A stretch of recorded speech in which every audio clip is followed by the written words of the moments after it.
महोदय, मैं केवल यह कहना चाहूंगा कि आखिर मैं नेता विरोधी दल से यह पूछना चाहता हूं कि अगर हमारा कोई पर्व और त्योहार है या किसी का भी है, मुहर्रम का जुलूस हो या फिर कोई भी अन्य मुस्लिम समाज का कोई पर्व और त्योहार का कोई जुलूस, वो हिंदू मोहल्ले से सुरक्षित निकल जाता है, कोई दिक्कत नहीं होती, मंदिर के सामने से भी निकल जाता है, कोई समस्या नहीं होती।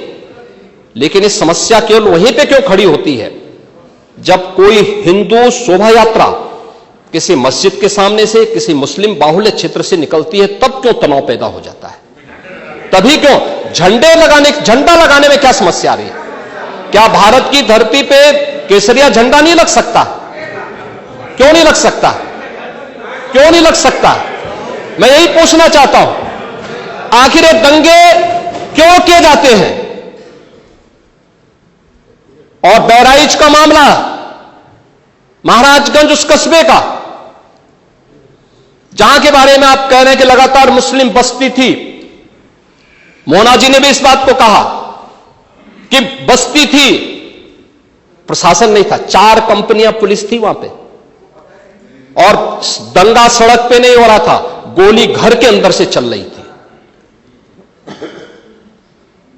इस निर्दोष रामगोपाल मिश्रा की हत्या हुई और घर के अंदर से गोली चला करके उसकी निर्मम हत्या की गई। हमें इस सच्चाई को स्वीकार करना चाहिए। ये दंगा सड़क पे आमने सामने नहीं था। अगर पुलिस घर के अंदर घुसती तो लोग फिर कुछ और आरोप लगाते।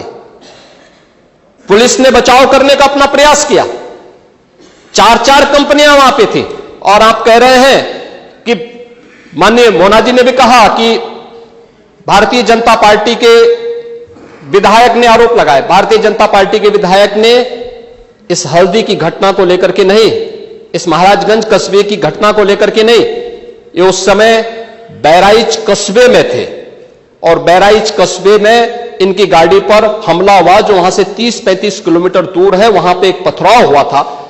मैंने भी इनको कहा था, मैंने कहा देखो तुम्हारे उस क्षेत्र में दंगा हुआ है, तुम वहां तत्काल जाओ, लोगों को कंट्रोल करो। लेकिन उसको कैसे तोड़ मरोड़ करके प्रस्तुत किया जा रहा है। इन्होंने जो तहरीर दी वो दूसरे मामले में दी है, उसका इस घटना से कोई लेना देना नहीं, लेकिन उसको किस तरीके से जोड़ करके देखा जा रहा है। एक जिले में दूरी होती है, इसमें बहराइच से आपको भी वहां जाने में समय लगा होगा, और उस दूरी को आपने देखा होगा, तो ये उतनी ही दूरी है। उस घटना को उससे नहीं जोड़ के देखा जा सकता। लेकिन मैं पूछना चाहता हूं कि हिंदू मोहल्ले से और हिंदू मंदिर के सामने से मुस्लिम जुलूस निकल सकता है, तो मुस्लिम मोहल्ले और मस्जिद के सामने से कोई हिंदू शोभा यात्रा क्यों नहीं निकल सकती? क्यों नहीं निकल सकती? और यहीं पे विवाद शुरू होता है। यानी आप चाहते हैं कि आपके पर्व और त्योहार तो शांतिपूर्ण तरीके से मनाए जाएं। कौन नहीं कहता भी? आपके संबल में थे शिया सुन्नी का भी विवाद हुआ था 1976 में। पूरा विवाद तो शिया सुन्नी का था। उस समय जामा मस्जिद के कब्जे को लेकर के इसी बात का विवाद था। आप इस सच को धूल मत डालिए उस सच पे। और लखनऊ का शिया सुन्नी विवाद ये भारतीय जनता पार्टी की सरकार के समय ही समाप्त हुआ है। आप लोग तो लड़ाते थे, यहां पे शिया और सुन्नी को भी लड़ाते थे, क्योंकि आपकी तो शुरू से ही राजनीति थी बांटने की और फिर कटवाने की, और इसलिए हमने कहा कि न बटेंगे और न कटेंगे। हम न बटेंगे और न कटेंगे। मुझे आश्चर्य होता है, अपने को शिक्षक कहते हैं श्री संग्राम सिंह यादव। हां, सच को स्वीकार करने की सामर्थ्य नहीं, इसलिए चले गए। आप देखें, एक दोहरे चरित्र के व्यक्ति के द्वारा जो अपनी कुछ पंक्तियां पहले लिखी गई हैं और बाद में उसका चरित्र कैसे बदला है, मोहम्मद अल्लामा इकबाल के बारे में वही कहते हैं। यानी जो पहले कहते थे,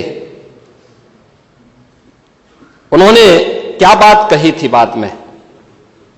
मुस्लिम हैं हम, वतन हैं सारा जहां हमारा, चीन वो अरब हमारा, हिंदुस्तान हमारा, तौहीद की अमानत सीनों में है हमारे। दुनिया के बुत कंदों में पहले वह घर खुदा का, तेगों के साये में हम पलकर जमा हुए हैं। मकरीब की वादियों में गूंजी अजा हमारी, बातिल में दबने वाले हे आसमां नहीं हम, हे गुलस्ता ये अब्दुल्लस वो दिन है याद तुझको, ये मौज ये दजला तू भी पहचानती है हमको, ये अर्ज ये पाग तेरी हुर्मत पे कट मरे हम, सालार ये कार्रवाई है मीर ये हिजाज अपना, इकबाल का तराना बाग ये दरा है गोया। मुस्लिम है हम, वतन है सारा जहां हमारा। अब आप मुझे बताओ, क्या इकबाल को आप अपना आदर्श मानते हैं क्या? इस इकबाल को मानेंगे क्या? वो अपने को पेशे से शिक्षक कहते हैं। ऐसे शिक्षक छात्रों को पढ़ाएंगे तो दुर्गति कराएंगे ही कराएंगे। यानी इकबाल की एक कविता को यहां पे पढ़ करके और वास्तविक सच से आप धूल डाल करके उसको छुपा नहीं सकते हैं। और मैं इसीलिए कहना चाहूंगा कि महोदय, प्रशासन ने पूरी कार्रवाई की है और लगातार हमारे संज्ञान में सारी बातें हैं। एक एक बात पर सरकार नजर रख रही है। 25 करोड़ की आबादी का प्रदेश है और 25 करोड़ की आबादी के प्रदेश में पिछले 7.5 वर्ष के दौरान सभी पर्व और त्योहार शांतिपूर्ण तरीके से संपन्न हुए हैं। सभी वीवीआईपी विजिट सकुशल संपन्न हुई हैं। अयोध्या में श्री राम जन्मभूमि पर भगवान राम के भव्य मंदिर के कार्यक्रम को भी, जिसको लेकर के आप बहुत बड़ा पहले प्रदेश के मन में भय पैदा करते थे, वह भी सकुशल संपन्न हुआ। आज प्रदेश में जब सर्वत्र सुरक्षा का एक बेहतरीन माहौल है और 2025 में जब उत्तर प्रदेश को एक गौरव प्राप्त होने जा रहा है कि दुनिया का सबसे बड़ा आध्यात्मिक और धार्मिक सामाजिक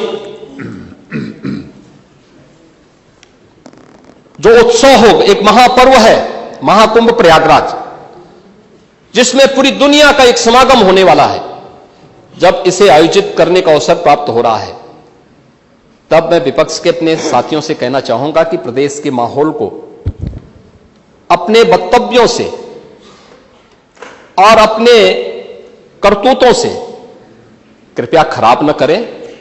प्रदेश आगे बढ़ना चाहता है, विकास के अपने लक्ष्यों को प्राप्त करना चाहता है, लेकिन मैं इस बात के लिए आश्वस्त करूंगा कि 25 करोड़ जनता को सुरक्षा देना, उनकी हर प्रकार से हिफाजत करना, यह प्रदेश सरकार की जिम्मेदारी है। लेकिन अराजकता, पत्थरबाजी और किसी भी इस प्रकार के आदेश के खिलाफ जो माननीय न्यायालय ने आदेश किया है, उसके बाद भी कोई कानून को अपने हाथों में लेकर के कानून को ठेंगा दिखाने का प्रयास करेगा, तो सरकार उससे सख्ती से निपटने का काम भी करेगी। और वही सख्ती वहां पर आवश्यक है जहां पर लोगों ने माहौल खराब करने का प्रयास किया है। एक भी निर्दोष नहीं जाएगा। जितने भी विजुअल्स होंगे उसके वीडियो फुटेज हैं, गोली चलाते हुए, कट्टा लहराते हुए, तलाशी के दौरान पत्थरबाजी करते हुए, घरों के छतों के ऊपर जो पत्थर रखे गए हैं, ये सारी विजुअल्स हमारे पास हैं और उसके अनुरूप ही कार्रवाई होगी। हां, ये जरूर आश्वस्त करते हैं कोई निर्दोष के खिलाफ कोई कार्रवाई नहीं होने वाली, अब तक नहीं हुई है, आगे भी नहीं होगी। लेकिन कोई दोषी होगा उसको कोई बचा भी नहीं पाएगा। यह भी मैं इस सदन के माध्यम से पूरे प्रदेश के अंदर बहुत स्पष्टता के साथ कहना चाहूंगा कि सरकार की जीरो टॉलरेंस की नीति पहले दिन से है। अपराध और अपराधियों के प्रति, दंगों और दंगाइयों के प्रति वही जीरो टॉलरेंस की नीति के साथ सरकार कार्य करेगी। इन दोनों मामलों में राजनीति की बजाय हमें समग्रता की दृष्टि से देखना होगा। और समग्रता की दृष्टि से ये जो मैंने पहले माननीय नेता विरोधी दल को कहा कि आखिर ये कहां लिखा है संविधान में कि किसी मुस्लिम बाहुल्य क्षेत्र में हिंदू शोभा यात्रा नहीं निकल सकती, और जब आप रोकते हैं तभी हिंदू पक्ष से भी रिएक्शन आता है कि साहब हम भी नहीं जाने देंगे। भाई मुझे आश्चर्य होता है इन बातों को लेकर के कि मस्जिद के सामने से नहीं निकलने देंगे। क्यों नहीं निकलने देंगे? ये सड़क क्या किसी की है क्या? ये सार्वजनिक मार्ग है, कैसे आप रोक सकते हैं? परंपरागत बहराइच में भी परंपरागत जुलूस था, परंपरागत जुलूस था, वही मैं कह रहा हूं, परंपरागत जुलूस था। और उसी परंपरागत जुलूस को आगे बढ़ाने के लिए सारे कार्यक्रम संपन्न हुए थे, आगे भी संपन्न होंगे। लेकिन ये चीजें तय करना, ये कहना कि उत्तेजक नारे लगाए जा रहे थे, जय श्री राम का नारा उत्तेजक नहीं है, यह हमारी श्रद्धा का नारा है, हमारी आस्था का प्रतीक है। कल मैं आपसे कहूंगा कि अल्लाह वो अकबर का जो स्लोगन है ये हमें अच्छा नहीं लगता, नहीं आपको हम रोकें तो क्या आपको अच्छा लगेगा? नहीं आपको नहीं, मुझे मतलब होने की आवश्यकता ही नहीं, मुझे आवश्यकता ही नहीं इसकी, नहीं मुझे इसकी आवश्यकता ही नहीं है, मुझे इसकी आवश्यकता ही नहीं, क्योंकि मेरी तो विरासत इतनी लंबी चौड़ी है, इतनी प्राचीन है कि मैं उस परंपरा को ही लेकर के चले जाऊं। मैं जय श्री राम का नारा, हर हर महादेव का नारा और राधे राधे राधे राधे के संबोधन से ही अपना पूरा जीवन काट सकता हूं। मुझे किसी और स्लोगन की आवश्यकता ही नहीं है, मुझे